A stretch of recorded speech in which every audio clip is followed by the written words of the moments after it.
وَيَدْرَؤُونَ بِالْحَسَنَةِ السَّيِّئَةَ، پہلے حضور کو کیا حکم ہوا؟ وَاہْجُرْهُمْ ہَجْرًا جَمِيلًا، کہ احسن طریقے سے ان کو علیحدہ کریں. ادفع باللتی ہی احسن، کسی کو اگر فارغ بھی کرنا ہے آپ نے، احسن طریقے سے فارغ کریں، الجھن نہ پیدا کریں. اب یہاں فیصلہ آ گیا وَيَدْرَؤُونَ بِالْحَسَنَةِ السَّيِّئَةَ، جو اچھائی کے ساتھ برائی کو ٹال دیتے ہیں احسن طریقے سے، برے لوگوں کے ساتھ احسن طریقے سے ان سے کنارہ کشی کر لیتے ہیں، دور کر دیتے ہیں.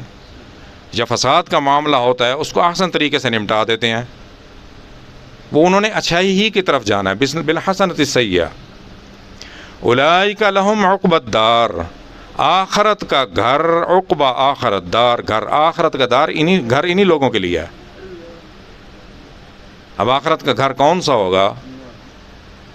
جنات عدن، جنت ہے، اور عدن باغات ہوں گے. جیسے اب گھر ہیں، بنگلے ہیں، ولے ہیں بہت بڑے بڑے، ان میں پھلدار بھی ہوتے ہیں، باغ لان بنے ہوئے ہوتے ہیں، پھولدار بھی ہوتے ہیں. جنت میں بھی اسی طرح ہوگا. یہاں بنانے پڑتے ہیں، پودے لگانے پڑتے ہیں، مالی کو بلانا پڑتا ہے، وہاں کچھ نہیں کرنا پڑے گا. یہ جزا ملے گی اللہ کی طرف سے.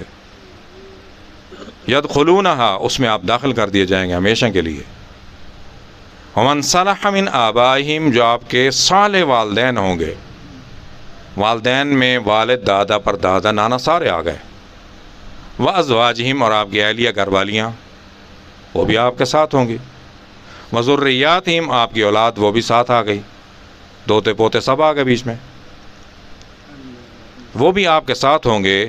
تو اسی لیے کوشش کیا کریں کہ پہلے خود صالح بنے، اچھے کام کریں، اس کے بعد ان کی بھی، والدین کی بھی اصلاح کریں، تاکہ وہ بھی آپ کے ساتھ جنت میں ہوں. ابراہیم علیہ السلام نے اپنے والد کو دعوت دی کہ آپ بتوں کی پوجا کیوں کرتے ہیں، اصلاح کی انہوں نے. والدین کی بھی اصلاح کریں، ازواج ہیں گھر والیاں، ان کی بھی اصلاح کریں، بچوں کی بھی اصلاح کریں. وذریاتہم، تاکہ وہ بھی جنت میں آپ کے ساتھ ہوں. جنت کے لیے جب آپ محنت کریں گے، آخرت کے لیے، نیکی کے لیے محنت کریں گے، تو یہ شیطان کی مخالفت ہے.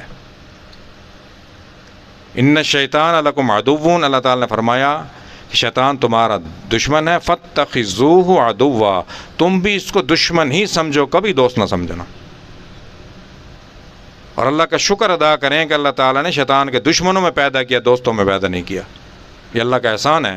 قیامت والے دن یہی سوال اللہ تعالیٰ کر دیں، میں مشرکوں کے گھر، بت پرستوں کے گھر پیدا کر دیتا. والذین کفروا اولیاءہم الطاغوت، کہ جو کافر ہیں ان کے دوست شیاطین ہیں.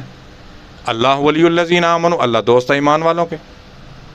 اللہ کی دوستی کا کیا انعام ملتا ہے؟ یخرج من الظلمات الی النور، جو گمراہیوں سے، جہالت کے اندھیروں سے نکال کے علم کی روشنیوں میں لے کے جاتے ہیں اللہ تعالیٰ. والذین کفروا، اور جو کافر ہیں، اولیاءہم الطاغوت، ان کے دوست کون ہیں؟ شیاطین. یخرجونہم من النور الی الظلمات، جو تھوڑا بہت کچھ نہ کچھ نور ہوتا ہے اس سے بھی نکال کے گمراہیوں میں لے کے چلے جاتے ہیں. تو اللہ کی طرف لے کے آنا، بلانا اللہ کی طرف، اچھا کام کوئی بھی ہو، اچھائی کی دعوت دینا، یہ اللہ کی طرف لے کے آنا ہے. یہ شیطان کی دشمنی کا حق ادا کریں.